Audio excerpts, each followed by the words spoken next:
Oh, eto na, sabi ng Abante News, Ping Lacson, Ariel Quirubin, Sunny Puwersa, hahanapin na si Orly Gutesa. Hindi naman siya nawawala, nagtatago lang talaga. Oy, Gutesa, anak ng teteng, dami na umahanap sa'yo ah. Ano na, tago-tago lang? Ganun-ganun lang, wala na, walang pake? Hanap dito, hanap doon? Magpakita ka na. Oh, ano sabi rito ng Abante? Nanawagan na si retired Marine Colonel Ariel Quirubin sa kapwa nitong dating sundalo na si Orly Gutesa para lumantad at ipaliwanag sa publiko ang bigla niyang paglaho matapos ang pasabog sa testimonya sa Senate Blue Ribbon Committee laban kina late Representative Ferdinand Martin Romualdez at dating ako Bicol Party List Eli Saldico sa flood control scandal. Sa panayam ni Pinky Webb sa programang On Point ng Billionaire News Channel, sinabi ni Quirubin na mismong si Senate President Pro Tempore Pamphilo Ping Lacson umano ang lumapit sa kanya para tulungan itong hanapin si Gutesa. Patay ka na! Kalaboso! Dali! Si Senator Ping, sabi niya, patulong na lang. Alam kong malawak ang iyong network and in fact, sabi ko, I'm working on it, ani Quirubin. Nawala ng komunikasyon ng Blue Ribbon Committee kay Gutesa matapos ang kanyang testimonya tungkol sa mga kickback sa flood control projects na kinasangkutan umano ni na Romualdez at co. Inihayag din ni Quirubin na sinusuportahan niya noon si Gutesa dahil sa tapang nitong magsiwalat ng impormasyon, ngunit ngayon ay nabahala siya sa pagkawala nito matapos tumistigo. Yan. Ito, topic din ng karamihan to di ba? Kanina lang nakita ko rin kay Attorney Claire. Medyo ang binabayo naman doon is sino to? Si Mike Defensor. Ewan ko, ayaw i-topic ni Boss Jordan G. Baka kamag-anak ni Boss Jordan G.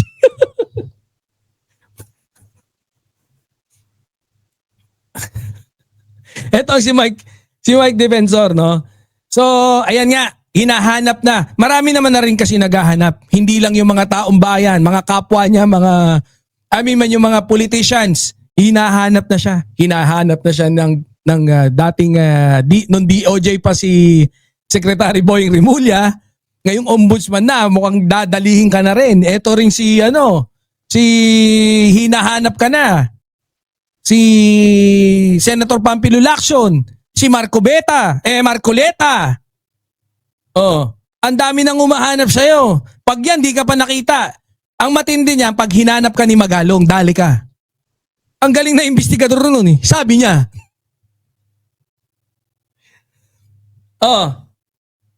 Patay ka. Si Quirubin, and then, maalala nyo, no, si Colonel Quirubin, si Jenna, I think, ba't parang may echo? Ayan. Sabi ni si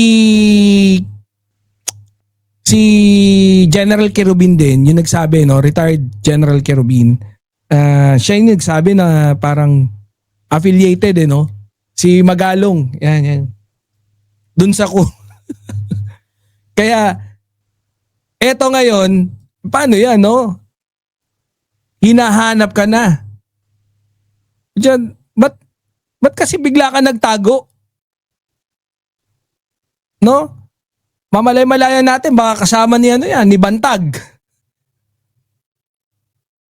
Napakagaling talaga ngayon ng natin. Ng gobyerno natin. Lahat ng mga dating mga kinatatakutan, lahat ng mga magagaling. Dali kayo. No? Sino mga nadali na? 'Di ba? Dadagdag na sa listahan yung mga 'yan.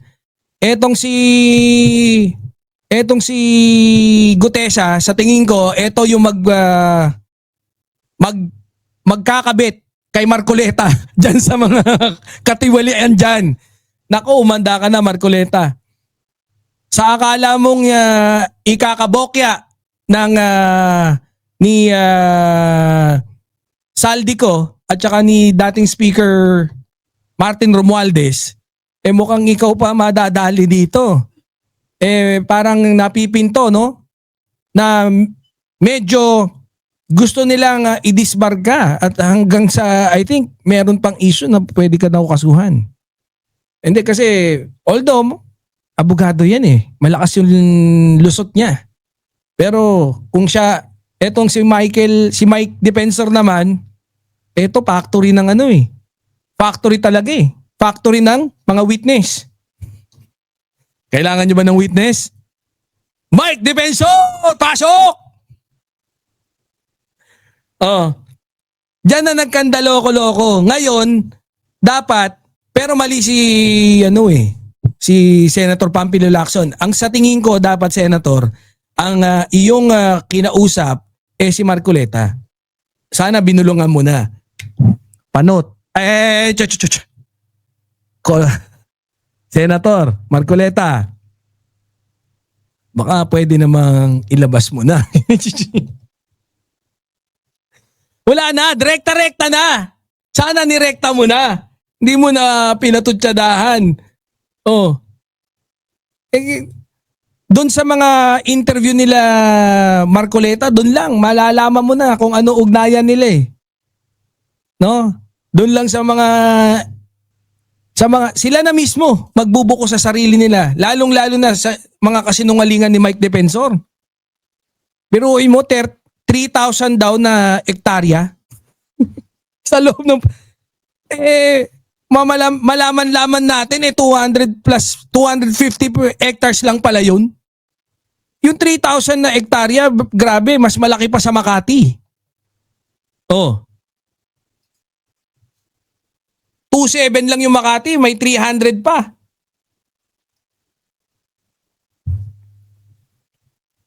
Kaya nga eh. So sana, tayo din, nakikiisa dyan sa panawagan, no, na lumabas ka na, Gutesa. Panindigan mo yung mga sinabi mo, yung mga isiniwalat mo, back-upan mo ng mga dokumento, tapos kung talaga maidadawit mo si Speaker Martin, oh, well and good, panalo yung mga taong bayan dyan. Sakto, bayani ka na dyan. Kung base sa ano mo, ang dami tuloy espekulasyon kung bakit nagtatago ka. Una, baka supot ka. Pangalawa, tinatanggi ka na ng mga tinatanggi ka ng mga Marines. Oh. Kasi ang dami talaga, ang daming mga self-defeating statements, no? Hindi ko alam kung may mga facts na makukuha dun sa mga sinabi mo. Pero kasi ang maganda diyan, ma-cross-examine yung mga sinabi mo, mas ma-detail, no?